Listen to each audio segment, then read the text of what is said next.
дараагийн хэлтгэл Бурхан халдун уулын тахилгын уламжлал гэсэн сэдвээр. За дэлхийн өв Бурхан халдун уул. За Бурхан халдун уул түүний хүрээлсэн тахилгат газар нутгийн хамгаалтын захиргааны судалгаа сурчлагын хариуцсан мэрэгжилтэн дүүрэн жаргал хэлтгэнэ. За тэр довчилсан урт нэрийг тайлхаж их юм боллоо гэсэн чи ихээ нөгөө урт нэртэй хууль гэдэг чиг оролт нь Бурхан халдун уул гэж оруулахгүй л энэ 10 үсэг довчилсан юм байна. За та бүхэнд өдрийн мэндийг хүргье. За тэгэхээр би Бурхан халдун уулын тахилгын уламжлал гэдэг сэдвээр баг хэмжээний зүйл бэлтгэлээ. Тэгэхээр ер нь бол монголчуудын Бурхан халдун уул бол монголчуудын тахилгын эрт дундад үеийн хамгийн тахилгын зан үйлийн тод жишээ болж байгаа ийм газар маш их онцлогтой. Тэгэхээр Монголын эрт дунд үед холбогдох тахилга газар нутаг тахилгын зан үйлийн талаар хамгийн өргөн агуулгатай бичигдсэн ариун их материалтай иргэсрүүлж Монголын нуус товчоо байдаг. За энэ Монголын нуус товчоо нь Монгол туурахтны 500 гаруй жилийн түүхийг багтаасан түүх хүрэн зохиолын хосгүй гайхамшигт зохиол бөгөөд бүхий л агуулгаараа Монголын түүхийг маш бодит үнээр нь бичсэн байдаа гэмээ. Эрдэмтэн далайгай зохиол бүтээлдээ дурдсан байт юм а.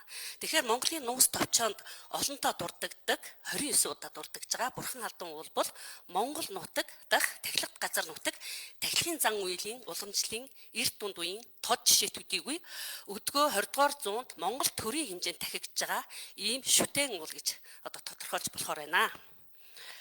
За Монголын нуус товчоонд Чингис хааны язгуур дээд тэнгэрээс заяа төрсөн бүт чон гэргий гоо марлын хамт Тэнгис далайг гитэлж ирээд онны их Бурхан халдун ууланд нутгал чимээн эхэлдэг.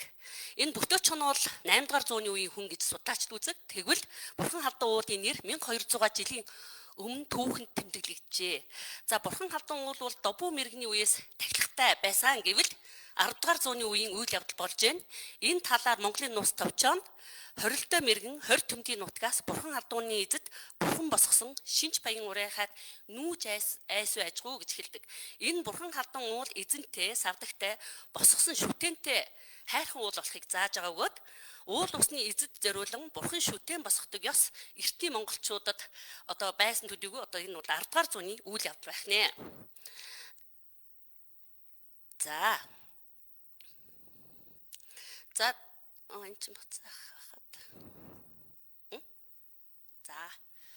За тэгээд Чимүүлчин Чингис хаан 3 мэрэгдээс Бурхан халдун уулын эцдийн ачаар амьгарч өвөг дээдс болох бодончрын үеэс дахиж ирсэн Бурхан халдун уулаа өглөө бүр милахыг ургийн урагт захиас болгон үдгээсэн тэр үеэс алтан ургийнхны хүрээнд дахиж жагаад за 1560-аад оны үеэс бол бөөгийн ёсыг хаалж Бурханы шашны зан үйлдийг ёсоор тахилга хийгдэх болсон.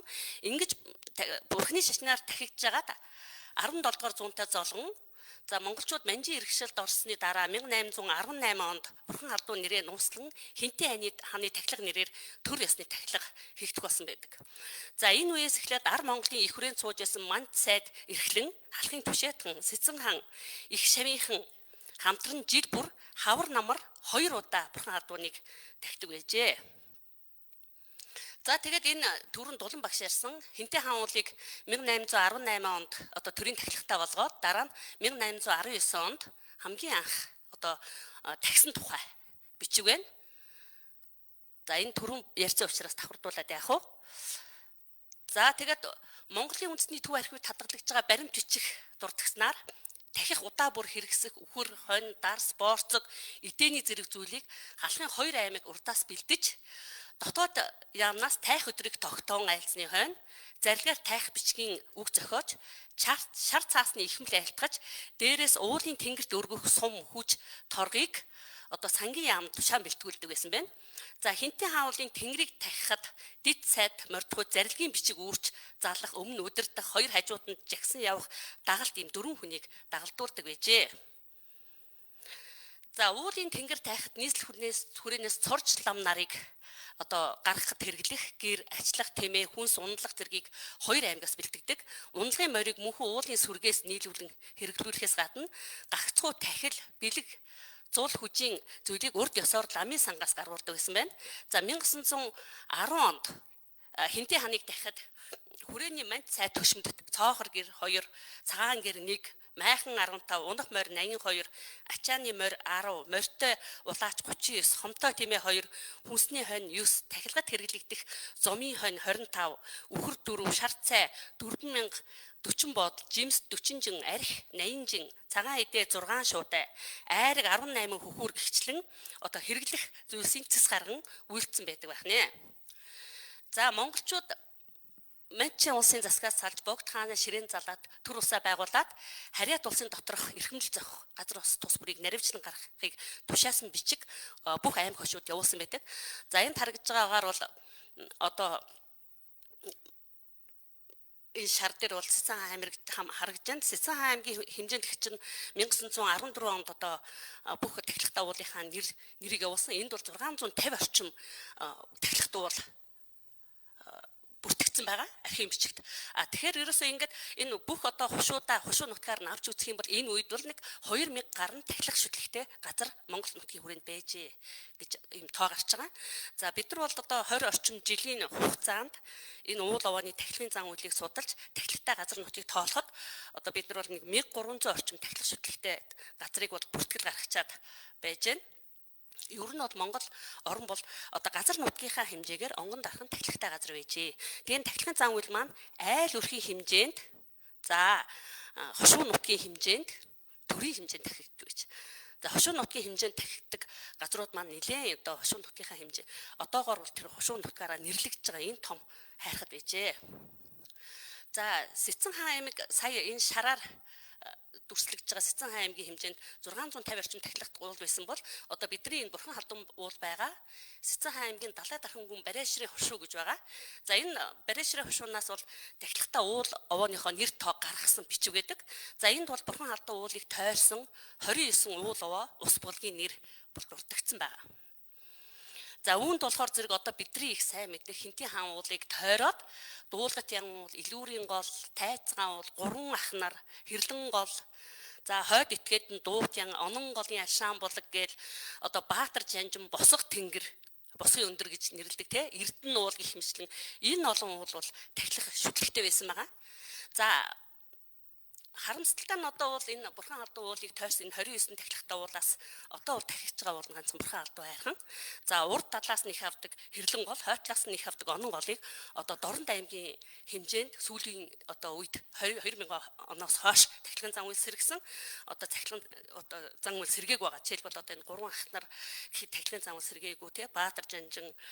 За тэр бусаг тэнгэрийг бол одоо даваагаар давж байгаа хүмүүс л зөвхөн тахидаг болохоос энэ олон газруудын тахилгын зан үйл тасарсан одоо хэрнээ юм тасарсан байдалтай байгаамаа. За тахилгын зан үйлийг хоригсон тухай тогтоолыг 1925 онд улсын 2 дугаар хурлаас гаргасан байдаг. 1925 онд одоо Жамсраа Монгол ардын намын хэвлэлд гаргасан Монголын дархан сүлд цаастай газруудын учир гэдэг нийтлэл байдаг. За энэ нийтлэлд бол одоо зарим онгон сүлд бүхий дархан цаастай газруудыг бүтүүлэх сурталчилан үлдэгдэл мөн хэмээн өнгөрхөө хувьсгалч нөхөд эндүүрэн бодож устгаснаар хайран газрууд бургас өвсгүй нүцгэн болоод даруй цас шуурга хөдлөн үзэгдэх нэлбэг боллоо юм харуулсан бичсэн байдаг. За ингээд 1925 онд тахилгын зан үйлийг хоригсноос хойш 70 гаруй жил одоо 80 жилийн тахилгын зан үйл одоо тасарсан юм а. Ингэж тасарснараа бол энэ зан үйл маань ерөнхийдөө тасрах хэмжээнд хүрээд 1900 одоо 90-ад оноос хойш тахилгын зан үйл сэргэхдээ яацрагсан гэхээр тэр хүмүүсийн оюун ухаанд өвгөл хөгштэй оюун ухаанд байгаа тэр нэг дурсамж дээр сэргсэн байгаа. За тэгээд одоо энэ уул уул тахих зан үйлийг дэлхийн өвд бүртгүүлэхийн судалгааны ажил хийгдээд за энийг бол яаралтай хамгаалах устж байгаа өөр бүртгүүлсэн. За яагаад яаралтай хамгаалах энэ ангилалд орчвоо гэхээр би одоо урт насны дарагтай ярьж байгаад яаралтай хамгаалах ангилалд оруулсан байна. Тэгээ энэ маань ерөөс нь хүмүүсийн сэтгэлгээнээс тасарсан юм байна. Энэ одоо бусад жижигхэн хайхад байх бай. Энэ Бурхан халдун уул дээр очиод хүртэл тахилгын зан үйлийг хүмүүс мэдхээ байцсан. Тэгэл тэр тахилгатай уул болгон дээр том тогоо байдаг. Тэр тогоондоо сүүгээ хийдэг.